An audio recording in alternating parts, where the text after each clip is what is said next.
تحية وسلاما، تحية حب وعهد وتجديد عهد واحتراما. السلام عليكم ورحمة الله وبركاته. السادة الأصدقاء الأفتارات، ليكم وحشة والله. طبعا من قدام البيت. الحمد لله رب العالمين، الحمد لله بدءا ومنتهى، والحمد لله الذي أخرجني من زنازين كوبر إلى مطلع الحرية مرة أخرى. الحمد لله اللي خلاني أرى الأصدقاء من جديد وكل الأفتارات.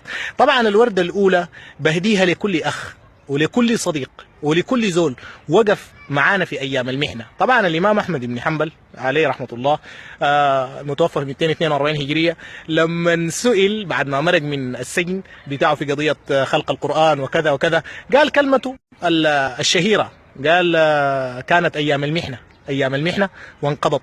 فشكرا لكل زول وقف معانا طوال الفترة بتاع الانتقال، شكرا جيلا بدون فرز صراحة. كل الدلائل بتأكد على معدن الخوة وبتأكد على الصداقة الحقة. فصراحة أنا سعيد جدا. شكرا المعلق حاتم السعيدي صديقي العماني، شكرا لك، وشكرا اليمني هاجر الهاجري، وشكرا لكل سوداني. كويس. صراحة إن تقولها تمت، إن لم تقولها تمت، تقولها وناضل ثم مت. صراحة واحد ما عارف يقول شنو، لكن بيقول الحمد لله مرة أخرى. والثاني بعيد لم يشكر الناس لا يشكر الله، مش كده؟ شكرا لكل زول رفع الصورة، شكرا لكل زول اتصل على الأسرة، شكرا لكل زول وصل الأسرة، شكرا لكل زول كان جعل الموضوع شغله الشاغل.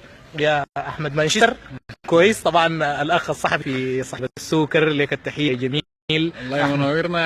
العفو يا اخي. الحمد لله على السلامه كده، ونحن سعيدين انه نشوفك من جديد يعني. والله العفو يا اشتقنا لك كثير، وان شاء الله يعني تبقى لك كفار ان شاء الله. وين يا اخي؟ نحن مشتاقين لك، والطرح وتحليل برنامج فترات لازم ما يكونوا وقفوني منه. لا مشكله، ده موضوع نتناقش فيه.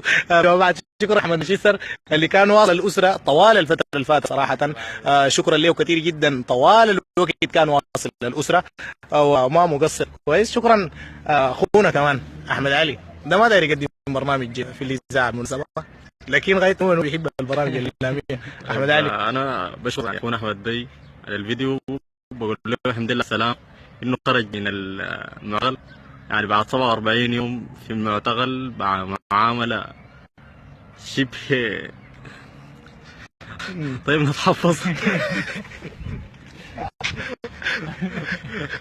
طيب تفضل. بقول له الحمد لله السلام على الحريه.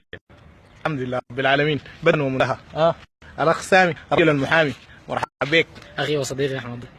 الحمد لله بالسلامه والله يبارك شفناك. طيب الله يبارك فيك يا اخي، منور والله يا اخي. والله مرحبا بك يا اخي، رجل المحامي طليعه. ان شاء الله نشوفك في طليعه المحامين ان شاء الله. ان شاء الله. تاني بعيد يا جماعه، انا ما حبيت اعلن مما طلعت كده مباشره نسبه لانه الناس ظروف، في ناس حيصروا كده.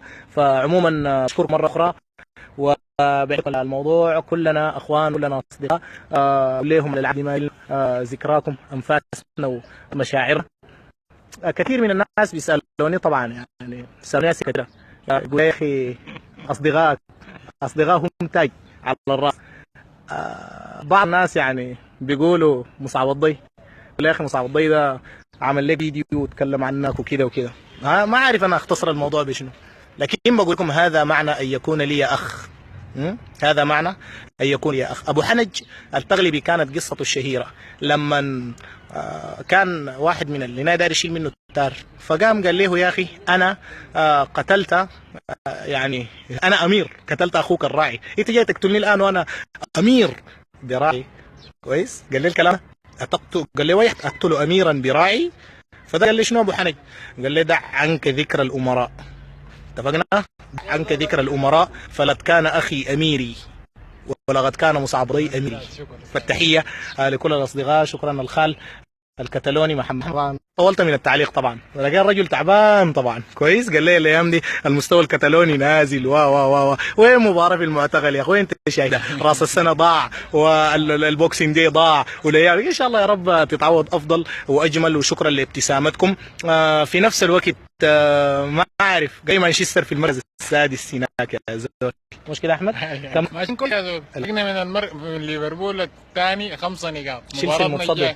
10. انت الشيء ده زول ما يخليه كله يجي ماشي والله نفسك بس اي حاجه مصدق يا عمك لو مشيت وانت نوم بيجي تلقى تشيلسي لا لا لا لا لا اله الا الله. عليها اختم هذا الفيديو. حسبنا الله ونعم الوكيل.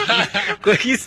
بعد 47 يوم داير يوديك. بالمناسبه مؤسسه عام 1905. كويس. المهم يا جماعه يعني مجمع.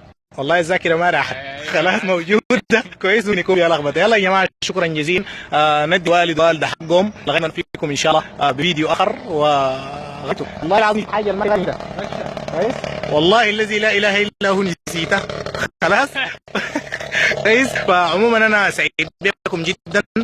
بعيد مره اخرى ان شاء الله نلتقي في لحظات ان شاء الله نتواصل في الفيديو خلال الساعات ان شاء الله القادمه. مره اخرى اجدد واكرر شكري وتحاياي لكل من وقف معنا. شكرا كريما شكرا ضليعا شكرا جزيلا. احمد الضيب بشاره يحييكم. حكايتي قلتها وعندكم ركتها فاحفظوها علها تنفعكم. السلام عليكم ورحمه الله وبركاته.